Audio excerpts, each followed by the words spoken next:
instead of downward. You're just counting up. Well, I was watching the numbers and I'm thinking to myself, gosh, it's at 3 seconds, and it's like that would be really rude for me to say 3, 2, 1. So I thought, So you go well, two, count. three. Okay, go. Okay, go. Yeah, made it so much better. Oh my goodness. Well, it is a Monday night, and thank you very much for taking some time out of your busy Monday night schedule to spend some time with us. We are very happy to be here and not freezing, at least in my neck of the woods. John still he tells me the temperature, and I'm thinking like, Why do you people live I'd there? rather deal with gators than have to deal with what he has to deal with. There's just no way. But with that being said, we do have a pretty cool show for you tonight. And, John, you posed this topic to me, the 5 most needed talents for a DJ. And I just have no idea what you mean.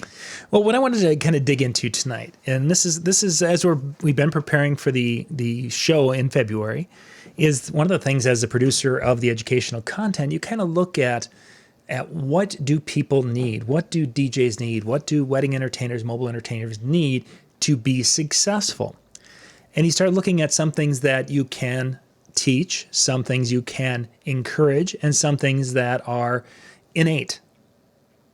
As a teacher, you know exactly what I'm referring to because you see this in the students that you work with on a daily basis, where some get it, some will never be able to get it, and some had it before they came into the classroom and they're wondering why you're wasting their time. That's just the way it is. So what I want to do tonight is there's certain things that DJs need to be able to be skills, talents, what have you. They need these things to be able to achieve a level or a high level.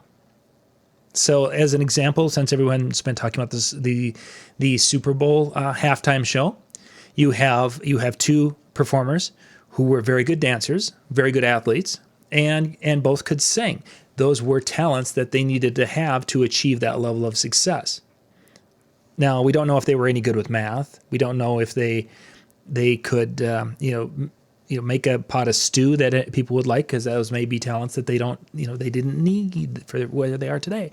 So that's what I wanted to kind of look at and this is something I wanted to have like kind of a little bit of group participation from the chat rooms tonight, which I see Robin and Reggie and Rez. Day is with us. Thank you for being with David. So I want you guys to kind of share, as we're kind of discussing this a little bit, of some of the things that are talents. And there's going to be way over 5. But I really want to, by the end of the night, is to kind of prioritize those 5 things that are the most important. And there's a lot of others that would be important as well, but maybe not as important. Does that make sense? It does. Although I want to ask, because this would be an MJ question here. Yes. All right. So are we focusing on a particular type of DJ? Because I think that will kind of aid into which skills become a little bit more required versus just having. See, and I would agree that we would have in essence 2 lists, or maybe this list, this is more important, this is still needed, but it isn't as high on the priority list for this type of DJ. Let's just go wedding DJs and more club DJs. Let's just use those 2 dividers. There's some skills that both will need. One is more important than the other, and that we'll probably talk about that as we go through. Don't need instruction to rock. Don't need no instruction to know how to rock. Yeah. See, now that depending upon where you are, in some cases that could be the case, and some cases maybe not so much. So that's what I wanted to get into, is as people are kind of throwing things out, because we've already got some people throwing things into the chat room. Thank you for doing that. And if you're on Facebook tonight, you can utilize the chat there also. It looks like that is feeding over. So we won't be able to, well, I guess I can reply, and everybody sees the reply because it goes to all 7 spots. But yeah, I think we'll just have some fun with this. So, all right. So the first off, I guess, Dan, is if you're following the chat, knowledge of music, their feeling is the number 1. I don't know if I agree with that one. I don't know if I'd place that as number 1. I don't think so. I will say in my number 1 spot, I had something very similar to it, but not necessarily knowledge of music. I said reading the crowd. I said reading the crowd because I feel like the two kind of go hand in hand. You have to be able to know your music to be able to recognize what's going to work within a particular audience or be able to read into what they're responding. But I don't know if it's necessarily like, for example, I know a lot of people who know their music who would be horrible DJs. Like just because they know something about a particular song or they know the songs in general, I think that it doesn't lend itself to making good choices about the music. Right. I would agree. So let's look at, okay, so you thought or mentioned the being able to read the crowd. Mm-hmm. So let's go to any number of EDM performances or any of these larger shows where they put together a set. They really, in some cases, have no idea what crowd is going to be in front of them. They know maybe demographics of the crowd or some characteristics. Oh, they're going to be 20 through 23-year-olds. That's maybe about it. Some of the very most successful DJs in the world don't read the crowd. Mm-hmm. So that's where it's like, okay, so looking at which skills do those who are ultra successful, what talents do they have that put them on that stage? Well, could it be said that they don't read the crowd, obviously, because the set's pre-made, but they know their crowd, they know their audience? And Rez kind of hit on it with his comment of music programming. I think that, as we look at this and maybe kind of broaden, we start out with just knowledge of music and we say, okay, well, we brought that out to reading the crowd. We broadened it out even further to music programming. So in a situation of a festival type DJ, or just playing on that large stage, they know their audience, they know what's going to work. And so they're not reading them, they pre-programmed it. Or for the other side, those of us that are doing weddings or doing the more small scale, we're not going in with a set list because we're reading the crowd to be able to make those, if you will, on the fly changes. And I guess the music programming, I think, is probably the best way to describe, I think, where we're headed with this. Because on the fly stuff, as you're describing at a wedding, that's really music programming using your knowledge and experience of past, what works, what doesn't work. And a large national touring DJ, they are going to have their music programming is going to be set because they know their audience, or they know that the audience is coming to see them, so that they can program their specific set in the way that they would do it because people are expecting that set to work and act that way. I think that knowledge of music, I would probably have that one down quite a ways in some cases, because I look at my Michael, my son, who's out doing high school dances, and he's getting much better. He will go and play his set of music. He doesn't have the wide knowledge of music that I have. He doesn't have even some of the mixing skills. He has some mixing skills that I don't possess, but there's things that, knowing the nuances of some of the songs that I have that he doesn't have.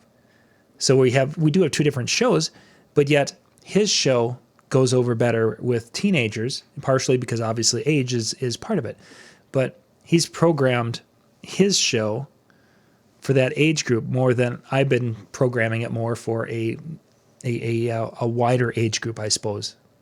Playing some of the 2010, 2015 hits that have gone over and that the kids are asking for and engaging, but yet he's music programming that one specific narrow band. And that's the kids who make the decisions to hire him back. And they're like, yeah, we want him back because that's what he's doing. Okay. Mm-hmm. That's an interesting thing. Music programming. He is programming for that audience. Dancing the polka is certainly up there. Yeah, sure. I think that's a niche DJ, and that would be that would start just on the edge of that Lake Michigan, and it goes probably over to about the edge of Minnesota, and that's there right there's that little niche. And Reggie's very lucky to live right in the middle of all that, I'm sure. Yeah, exactly. Yeah, he knows the music. The one area that I wanted to is having the, again, let's pick on Michael a little bit here, having the look and being of the right age. Is that important in this day and age when it comes to being a DJ? And again, I think, this is going to depend upon where you're playing and what you're doing. But I almost feel in some aspects, the age, no, the look and the feel, yes. And so what I mean by that is, you know, and of course we're the day after the Super Bowl, so we're going to make all these kind of analogies and keep going back to that, I'm sure. But you've got Shakira, who's 43, you've got Jennifer Lopez, who's 50. You talk about you talk about some of the top DJs who are in their 40s and 50s, and oftentimes playing to a club crowd which is in their 20s. The age doesn't seem to matter, as because they're not coming across as maybe what the stereotypical age would be for someone that Right. is, like you have a club goer and their thought of 40s and 50s is, oh my gosh, that's my parents' age or whatever. But they're not seeing them in that same light. They're not looking at them in that same way. So I think it's not so much the age, but the feel or the look that ties to that. Yeah, I could definitely see that, where you've got someone who's in their mid 40s who is living, acting, breathing, what have you, the more of that hip style is still going to be relevant. Although DJ MRVIP, DJ Mr. VIP, mentions that old DJs think they're cool, but most likely are probably not. And that's what I would, as much as I hate to say it, that's the way I would perceive it, especially when you go to conventions and you're seeing a lot of DJs who are in their late 50s and early 60s who are we're not club DJs anymore. Right. And there's a reason for it, because we're just not that hip, cool person. And yet you look at, as Dan pointed out, Sunday night, there's most people, when we were asking around the room, because I knew how old Shakira was because of the 60 Minutes show that was on a week or two ago. Yes, I watched 60 Minutes, so that makes me old also. Thank you for that. But it's like, okay, so we pretty much everybody knew J-Lo was 50. It's like, so how old do you think Shakira is? And most were like, yeah, maybe 33, somewhere maybe in that ballpark. No, she's not. She's a little bit older than that. So, but her looks and the way she moves and acts and performs, she doesn't perform like a 40-something-year-old. She doesn't perform like Madonna did a few years back when she was 53 or 4 and moved like a senior citizen up on stage there. David hits on something pretty good here too. He says, I find parents of the bride and groom appreciate having an older DJ who they feel more comfortable with providing a proper performance.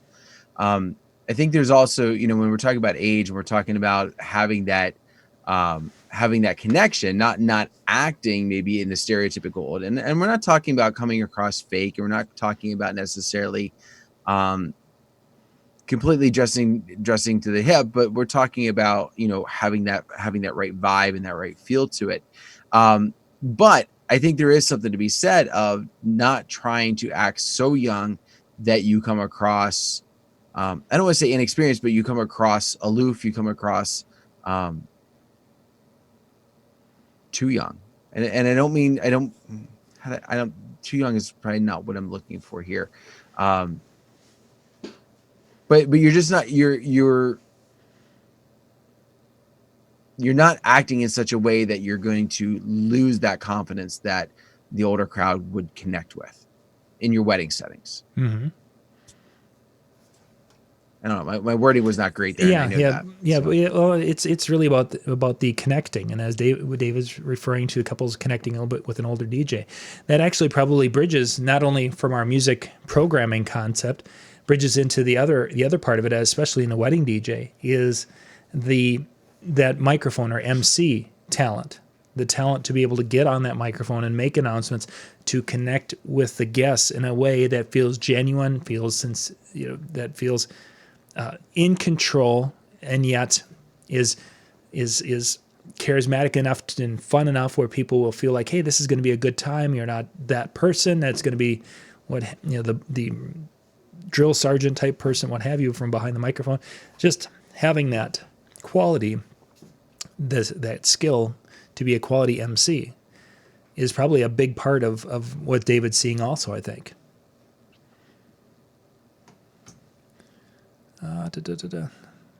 Just reading in the chat room, it's going pretty it's going pretty quick right now. So while we're talking about this, I'll go ahead and hit on my second one. And it was weird. I called it good PR, but I think just good public relations. And I don't mean the persona of you maybe necessarily out in the public, although that's definitely good, and you definitely need to stroke that and keep that going. But my idea was just, you're trying to keep everyone happy. Like, if you tick off a group because of how you handle something, whether it be a song request, whether it be an interaction with somebody, whatever happens to be the case, you can turn off a group real quick, and your image can be gone. Mm-hmm. And that goes for the best paid, highest, nationally playing DJs to the guy who plays in the local bar down the street. If you've got some sort of reputation, if you're not keeping that good PR and working to keep as many people happy as possible, it's going to bite you real quick. I'm going to put that under a label of people skills. Okay. And I would, this is probably my top one, especially for a mobile wedding DJ. If you don't have decent people skills to do exactly what Dan just spelled out so nicely, you're not going to, you'll book a few shows, but you won't have that longevity, because you will book and you will offend everyone. You'll work your way through, and once you've offended everyone down through the phone book, you'll decide at that point in time, you're either going to go work somewhere else or you're going to be out of business. One of the two.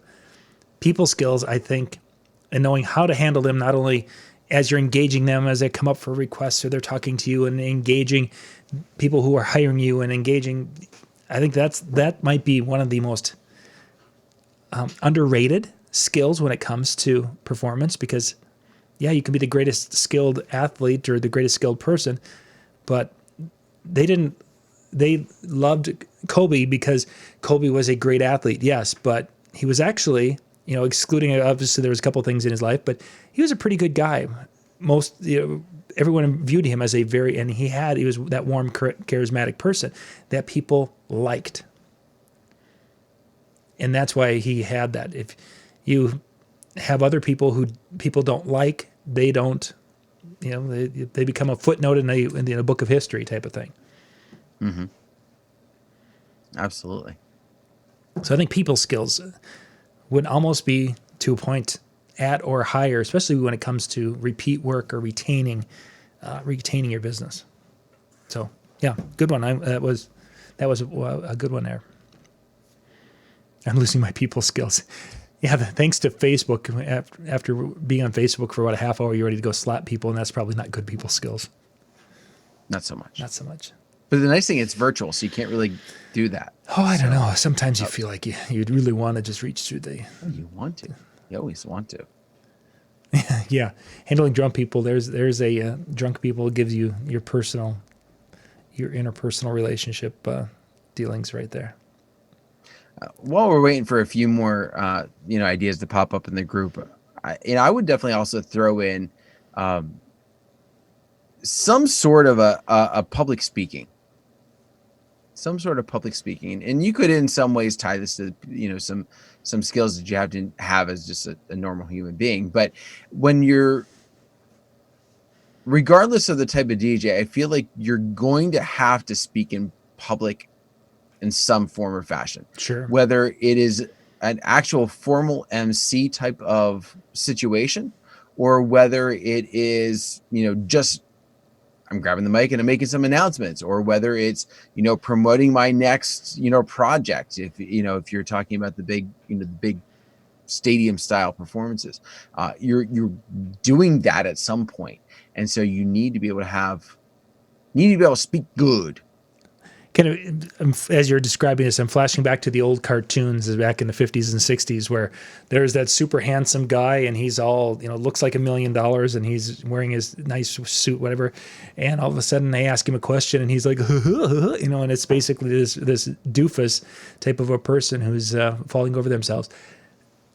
I think that you're exactly right, that the ability to be able to speak and to share, because you could be the greatest DJ in the world, and then you get on a microphone, and then, and you want everyone to, hey, everybody jump up and down, whatever. And, if you make the announcement in such a way that no one hears, or you're whatever, you cannot speak properly or well enough for them to understand what you're wanting, it's going to go a long way to hurting your brand, I would say, for surely.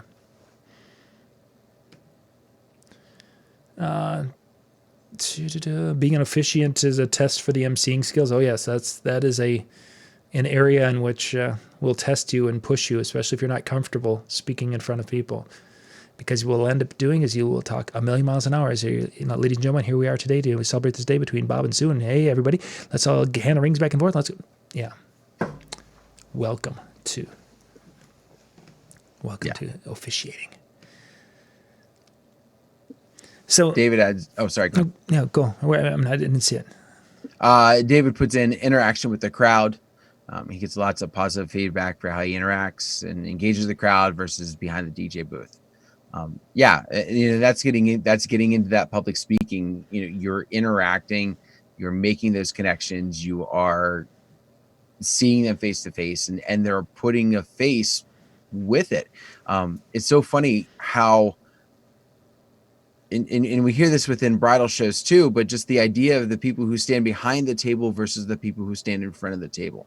When you're talking about bridal shows, one of the bridal show 101 is don't sit behind your table. Don't, and even better, don't stand behind your table. Like, get in front of your table and make that connection.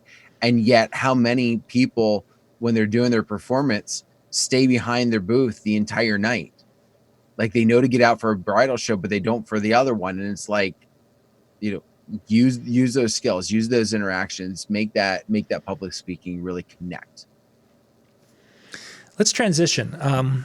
We've kind of the skill, or the MC personality, music side of it. Let's talk about gear knowledge. And I know way back towards the top, Peter, Hubcap Dude, mentioned being able to read a manual. Yeah. Does gear proficiency is that a talent or a skill that a person needs to have? Or is it just something that some do and some don't?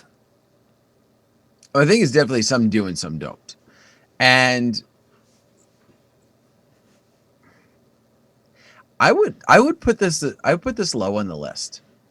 I really would. I would put maybe something higher that connects to it, which would be something along the lines of the desire to learn about your equipment, the desire to want to know your equipment better, would definitely work a little bit better. But so much of our equipment is changing. I mean, when I first got started, I had the same CD deck for probably 5-6 years. It was a dual deck and it worked great. And then when I was able to go digital, I connected it together and it still controlled my laptop. So I was using it for years. And I knew what it would do. And I knew probably not everything about it, but a lot about it. And it was great. Now, I've got a controller and I've got it for 2 years and I'm eyeing a potential new one. And so I think it becomes a little bit harder to know our equipment quite to the degree because it's always changing. Whether because maybe we have a more propensity to buy new gear, or it's just the industry and what's coming out seems to be coming out at a faster rate, that it's hard to maybe know your equipment inside out, forwards, backwards, upside down, blindfolded. But with that being said, you're going to do better by learning the extra little tricks and tweaks and things that you can do to your system, whether it's MIDI mapping your controller to make it work exactly the way you ever dreamed, or whether it is knowing that equipment so that if something fails, you're ready to go. But I also think you can hire somebody at least for that second one. Exactly. I think that there's almost a division of gear. Our performance tools, our immediate performance tools, and then the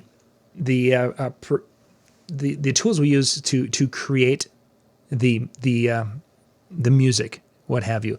Then the tools that we use to broadcast the music. I think as a DJ, that having a knowledge a high-end knowledge of your immediate tools, your controller, if you're using a controller, your mixer and turntables, and to be able to perform using the tools. It's kind of, let's go to the construction analogy. As a construction person, I need to know how to be able to swing a hammer, and I need to know how to use my tape measure at a very high level to be successful, and how to deal with my handsaw. But I could have somebody else drive the truck to haul my tools to the job site type of thing. So I don't need to have all of the gear. I don't have to be high functioning in all the gear, but I need to be high functioning in the things that I'm going to use to do this task. So I think this is an area, and actually as DJs, and you as you were talking, you were kind of alluding to it, that we don't know all the little nuances of our most important performance tools, the software. What do all these things do? How can I use this button to enhance my performance? MJ goes through, and I've watched his shows, dozens of times, and there's still things within virtual DJ or even the controllers, the same one that you and I have, and he does something and it's like, I didn't know that existed. Yeah. I'm feeling like a fool once again. Or I knew it did that, but I never knew why it was a good idea to use it. Yeah, I know that one too. But it's one of those things that as a performer, the skill of being able to take that and utilize it. Yes, I can function by not knowing how to utilize the jog or whatever. I don't even. I could function with that, but to be a higher level and be more of a successful performer, and to be more of a unique performer than everybody else in my market, knowing that tool, utilizing that tool into my performance, I think it's got to be up there certainly in the top 5. And this one might be pushing up into that, that maybe the 3 position, somewhere in that ballpark.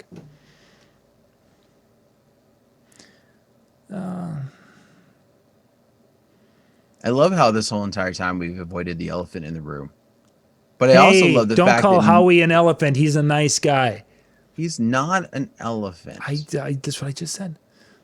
He comes across more as a llama to me. But maybe that's just because I've watched too many of... now I can't remember the name of the movie. Zootopia. That's it. Zootopia. So he reminds me a little bit of a llama. A llama who showers, at least. He smells better. But no, let's go ahead. Let's throw the elephant in the room. Okay. Mixing. Yes. We've completely bypassed this the entire time. So let's just go ahead and get that out there. Where do you stand on the stance of mixing, at least in the idea of the top 5? Does it belong there? Here's I think, as we sit today, and as we look at, we have our wedding DJ and we have our club DJ or bar club. Bar club, I think mixing is mandatory. There's no question about it. I think in our mobile wedding world, I don't think it's not mandatory. I think it's nice to have. I think if you can do it, it can set you apart from a lot of other people in your markets, and depending upon the market. It isn't a mandatory thing, which is, to a point, it's really unfortunate because there's a lot of people out there who have no idea that, what an experience is like where a person is mixing from one to this, and you're keeping that consistent tempo, or you're building with the tempo throughout, and what that can do to a dance floor. Instead, most of the world, their experience of a DJ is, and the song fades out and the song fades in, type of thing. I think mixing is something that's country DJs mix. Yeah, I've got actually one of the DJs I've had on the show. He's an incredible remixer with country music, and we're gonna have him on again. I think this spring. It's part of the. I think it's part of the process. I think it's. I think in 5 years we're going to look back and say, how did DJs not mix everything, or how, as the tools become more prevalent and we get better with it. But as we are today, I think the bar has been set so low by so many of us out there who have just, in essence, they were doing what the iPad. No, I can't even say that, because the iPads can now mix better than a lot of DJs can. They just were doing what a CD would do, in essence, on a CD player. Play, fade out, fade in, go. I agree with you in the fact that you can have success with doing it. However, I think when we're talking about when we look at that upper echelon, when we use that kind of as our litmus test earlier in the show, of when you look at that top level, it's included. It's being done, and I don't care if you're looking at wedding. I don't care if you're looking at just regular mobile. I don't care if you're looking at um, you know, like you said, bar and club, that's a given. And I think anybody who would try and argue that, especially for the club side, you'd lose. But with that being said, with our wedding DJs and stuff like that, and there's also something to be said.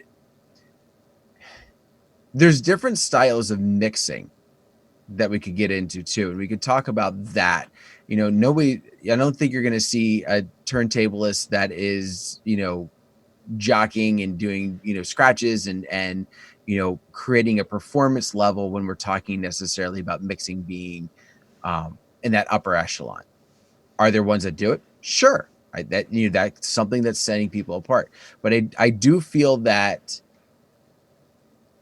when we talk about what creates the biggest success, you are seeing it definitely in there. And the guys in the chat room and girls in the chat room that are saying, listen, we're successful and we're not mixing. I'm not saying you're not. I'm not saying you can't be successful.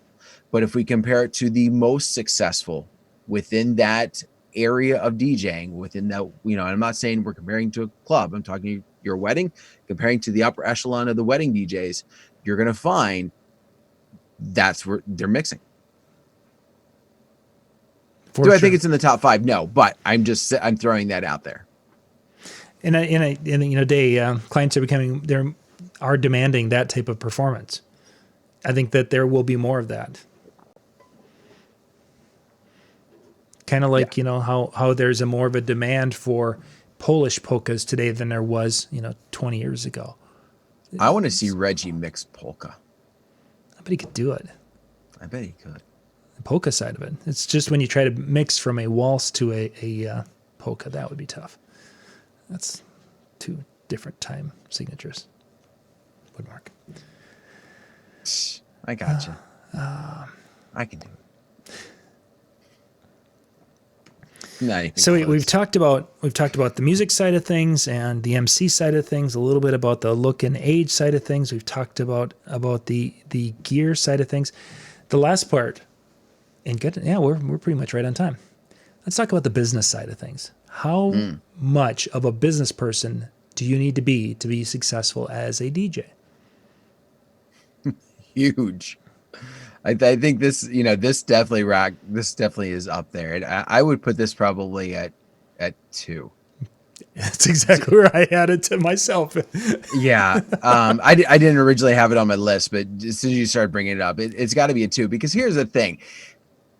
If you're not successful at the business side of this, you're a very talented hobbyist. Yep. And it's going to be very hard to afford your hobby if you're treating it in that sense. And I, talent aside, you have to have those business skills to get the events that are going to then turn around and pay you so that you can continue to do it, and therefore just the cycle over and over and over again.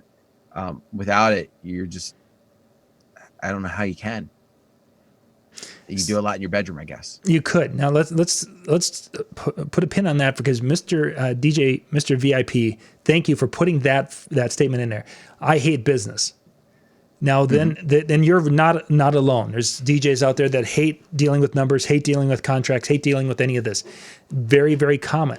Does that mean that they can't be successful? No, it doesn't. What it means is that they don't like one aspect of the business. So now what they need to do is really find someone. They might work for a multi-system operator. They might be so talented and skilled that they find themselves a manager who can do those types of things. And you can be super successful if you partner with the right people. And I think that is the part that we hate to look or think about. It's like, I can just go and my talent, why aren't people paying me the $10,000? I'm worth it. I'm that good and skilled. Well, there might be somebody that you need on your team that you don't have on your team. So when Mr. VIP and others don't like those areas, find a way to bring those into your circle who can complement your skill set with their skill set to become that team that can go out there and do a great job with what you want to do. Being good at business doesn't mean that you're good at, and he put in, tax time, renewed licensing, updating social media. It doesn't mean that you're good at those things. Being great at business means you surround yourself with the people who are. Good point. It can be exactly as he says, it can be overwhelming to do all of these things. And especially if you're trying to do it while you're doing, basically 2 full-time jobs, a DJ full-time and whatever your 9-to-5 job might end up being, if you're trying to do both of those and you're trying to keep up on all the business side, how you almost have to surround yourself with those people that are going to take that load off of you and help you work better. So VIP just basically in that sentence there with tax time renewing just went through and made a job description for an assistant or from a that's really what it is defining, listing those things out that are part of what needs to happen, and then finding people who can make those things happen at a high level. And you're halfway done right there. DJ Rez. Yeah, I was a professional hobbyist teacher for a while. I put in my 40 hours or whatever it was a week. It was great. So here's the question. And the whole other can of worms maybe when we open this one, and we don't have to go there. For those of you that might not have noticed Rez's comment, if you have a full-time job other than DJing, you're a professional hobbyist. At what point does your full-time job become the professional hobbyist? Just something to throw out. In other words, I get where they're saying maybe to a degree, okay, because I'm doing both of these, the DJing becomes the hobbyist and the regular job becomes the profession. Why couldn't it be the other? And that's kind of what I was tongue in cheek alluding to. When you said that, okay. Yeah, when I was teaching, I was making more money as a DJ. That it was the last year I was teaching, my DJ income was exceeded that. Different hours and what have you. But so which one was the hobby and which one was the actual, the business, what have you, or what my profession. So, okay. So the business side, you cut right to the chase there and define that business side, to be good at that, you need that team. We talked the gear, knowing what it takes to make a high level performance. You need to know that. The other things, in essence, can be part of that team to set up if you are that. I've got one of my DJ friends who doesn't really understand audio systems that well, but he's a really good performer when it comes to the mixing side of it. So he has a setup crew with him all the time. He's used a setup crew for 20 years during his whole career. So, music-wise, knowing music programming, that might have been the only one I think everyone pretty much agreed on, actually. The music programming is important. So interesting discussion in the chat room tonight. Thank you guys for being with and sharing your thoughts and such.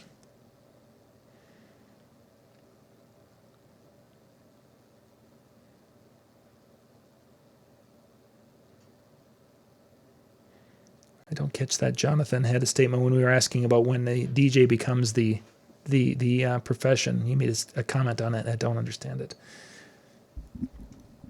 So for those of you, we're going to wrap things up in just a little bit, just to give you a little heads up. If you didn't get a chance to check out the show earlier tonight, the first show tonight was going through the full schedule for the upcoming conference. If you're thinking about going, or if you're going, the new schedule is up. We moved a few things around and moved some people around.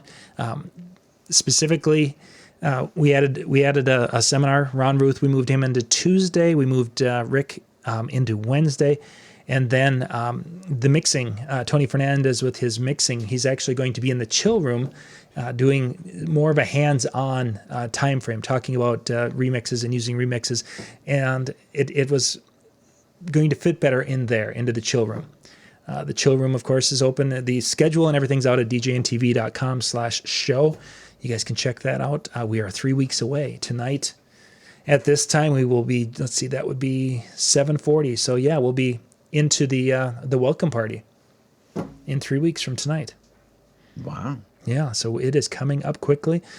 Generally, airfare is still pretty decent until you get that 14 days out. So if you're thinking about it, go check the airfare, see what it's going to be, and if you can make it happen. The ticket prices are locked in until Friday. We basically looked at it. We had some people who were like, okay, we want to buy it, but we need to wait until the next, after the 1st. We extended it till Friday, and then after Friday, the ticket prices are going to go up, I believe, to the door price. So it's $225 this week. Friday, it goes, well, Saturday, it goes up. And then after that, we will see, it'll be the ticket price in Vegas. So other than that, yeah, that's the big stuff. So I think we're good. Awesome. So many things, so many exciting things happening this month, just because of like, as we get closer and closer. Like I've been watching this as the events kind of unfolded from, the hypothetical, not hypothetical because I didn't know about it at that stage, but when it got to like the more concrete and then it was there. It's like, oh yeah, when we're seeing, the show programs are getting printed now, and the banners, that'll be in the hallways, and all of these different things there's just so much to do with these things, and that's with a team of 5 of us. It's like, oh my goodness gracious. But I mean, truthfully, we're putting on 2 shows. We're putting on 2 conventions. We have the DJ convention and we have a photo booth convention. And yeah, they're in the same exhibit hall, but we've got planning for 2 big seminar rooms and the master classrooms. And if you go look at the Photo Booth Expo, go photoboothexpo.com. If you go and check their tickets, they've got all of the master classes that they have there. And there must be like 40. There's not that many, but it's just, there's tons of masterclass options that you can take there. There's just so much stuff going on. It's like crazy. You can go to that schedule and you look at that, and I'm thinking to myself, well, there's the 4th place I would like to be at that specific period of time. So it's like the chill room is going to be empty. It'll be just like crickets and Brian Red in there because everyone's going to be getting education some way, shape, or form. No, it'll be busy in there too, but should be good stuff.